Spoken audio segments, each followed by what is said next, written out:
you a couple tips and tricks that you can use so you can get better results with your iWriter experience or outsourcing your content with outsourcing your content to iWriter. So before we even dive into it, definitely want to let you guys know that iWriter is by no means the only website you can go to outsource your content.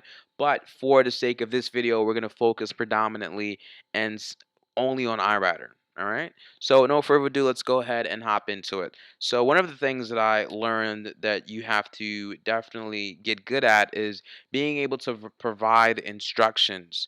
Definitely make sure you know what you want beforehand. Make sure you have a idea of where you want this article to go or where you want this content to be like before you submit it for someone else to write.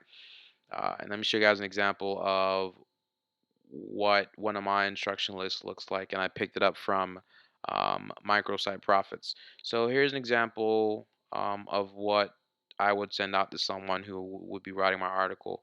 And I just start off with an article purpose. The reason I put that in there is because it lets the person who's writing an article, they know exactly what I want. They know exactly what I'm trying to accomplish with this article. And then after that, I dive into that a little bit deeper. So as you guys can see here, one thing I love doing is the very first sentence. I say, please do not write this article if you cannot write English as if it were your first language. I will reject it.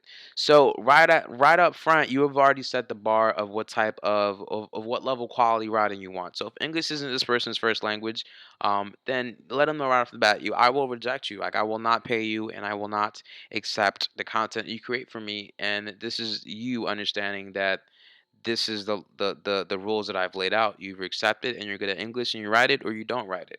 And then after that, you go into more details. So here I say, make sure you're writing in the third person. Use the primary keywords for the article. Let them know how many times you want the keyword to be used in. Anywhere from 2 to 6 is usually okay. Make sure you don't have run-on sentences, yada yada yada.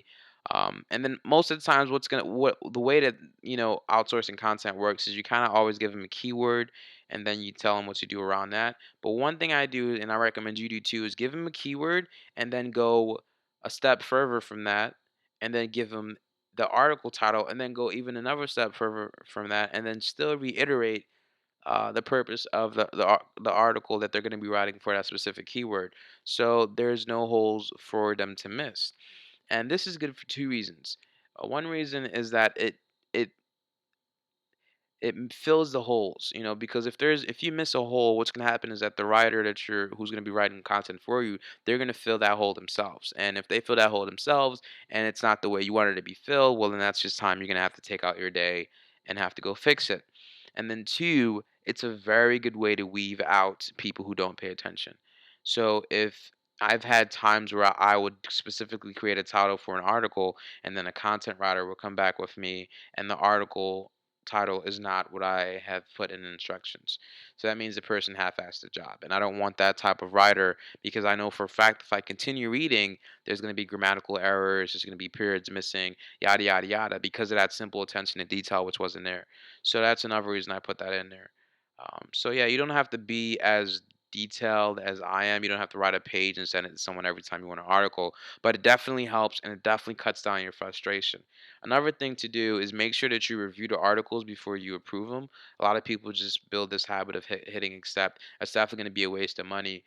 You want to make sure you review and you're not friendly at all. Like if you see something you don't like, reject it immediately. Okay, and then make sure if you see an article that you like and everything is right, make sure you reward that person. iWriter allows you to give someone a tip, so make sure you're tipping someone.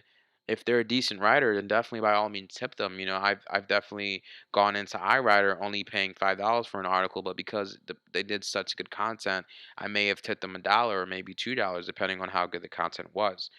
So definitely reward your writers if they're great writers, and then also as you find these great writers, make sure you're making a list of them so you can refer to them later. So what that does is it makes sure that you don't have to roll around with the bad writers, and you have a more consistent following or a more consistency with the quality of your articles because you're building up a portfolio of decent writers. I'm not doing such a good job, as you guys can see. I only have three, but definitely make sure you're keeping track of your good writers. So yeah, that's it. Those are a couple of tips that I think you should definitely put into use with your online business and your outsourcing of your content. Once again, thank you for taking the time out to hear me out. Make sure you hit the subscribe button. Make sure you hit the like button, and then make sure you drop a comment. If there's anything I missed and you want me to touch upon it, definitely let me know. But for now, once again, this is Ugo, and I am signing out.